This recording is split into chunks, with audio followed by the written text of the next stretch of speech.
તો કેમ છો ખેડૂત મિત્રો, સ્વાગત છે આપનું એક નવા વિડીયોની અંદર। તો આજે આપણે વાત કરવાના છે ફાર્મર રજિસ્ટ્રેશનની અંદર ગુજરાત। જી હા, ફાર્મર રજિસ્ટ્રેશન કઈ રીતે કરવું અને એના શું ફાયદા છે એ પણ તમને આ વિડીયોમાં બધું જણાવીશું। તો સૌપ્રથમ ફાર્મર રજિસ્ટ્રેશનની એપ્લિકેશન ઓપન કરીએ છીએ। સૌપ્રથમ નેટ ચાલુ કરવું પડશે।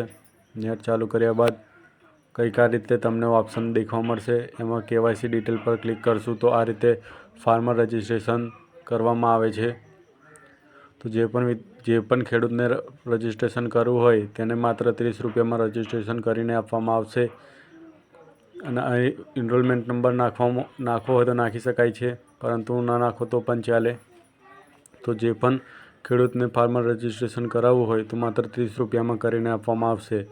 તો ફાર્મર રજિસ્ટ્રેશન કરાવવા માટે આપેલ નંબર પર મેસેજ કરવા વિનંતી। ફોન કરતા નહીં, કારણ કે કામ ચાલુ છે અત્યારે। તો જે પણ ખેડૂતને કરવું હોય તે આ નંબર પર મેસેજ કરે।